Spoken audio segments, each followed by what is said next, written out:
Hello, hello. Okay. My name is DJ Hartline, first name of God Rescue. I'm kidding. That's what we had to do when we performed. We had to name everything. Title of my sermon is What Ifs. Hey, Mom, what if you sign me up for baseball and soccer this year? Hey, Mom, what if we go to Disney and Universal? Hey, Mom, what if we do this? Hey, Mom, what if we do that? As a kid, I was a dreamer in the family. So I would continuously say, hey, what if we can do this? Hey, what if we can do that? What if I can do this? I tried to see how far I could push the boundaries that my parents would let me go. Well, they were always the one, no, don't do that. Sorry, we can't go there this year. I'm sorry. In Matthew 19:14, Jesus told his disciples, let the children come to me and do not hinder them. For the kingdom of heaven belongs to such as these. You see, Jesus knew that kids would believe things to be possible that most think are impossible or just not worth worrying about. As we get older, we stop asking ourselves, what if we can do this? What if we can do that? Because we're so worried about, what if you make fun of me? What if I fall flat on my face this time? We stop pushing the boundaries of what we can do. And in doing so, we lose the imagination of what success can look like because we're so worried about the analytics of failure.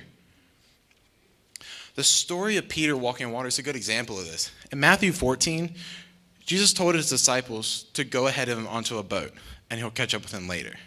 So they did, as the disciples do. So later in the night, Jesus came up to them walking on water. They were terrified. Jesus said to them, it is I, do not be afraid. Peter then replied, if it is you, tell me to come walk with you on water. Jesus commanded him to come. Peter immediately got out of the boat and started walking on water towards him. But as he was walking, he realized that there's winds and waves crashing and whooshing all around him and became afraid. And he started to sink. Peter cried, Lord, save me, save me. And Jesus immediately reached out and saved him. You see, Peter didn't know what he was getting himself into when he stepped out of that boat. The only thing he knew was that Jesus told him to come. As Christians, it's not our job. It's only our job to listen to what Jesus tells us to do.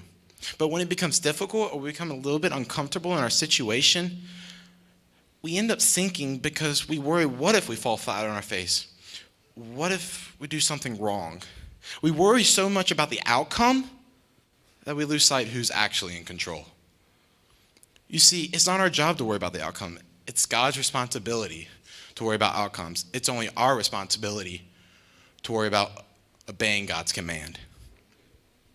William Boredom once said, say no to self and yes to Jesus every time. In every man's heart, there is a throne and there is a cross. If Jesus is on the throne, then we're on the cross. But even if a little bit, just a little bit, if we're just a little bit on the throne, then Jesus has to be on the cross. That happens a lot when we start asking ourselves, what if I can't do this? What if I can't do that? Because we start putting ourselves on the throne of the things instead of what Jesus is telling us to do and keep going. My question is, what's it going to take for us to stop asking ourselves what our boundaries and what our limitations are? Instead of the person that created me, you, everything around us, what our limitations can and cannot be.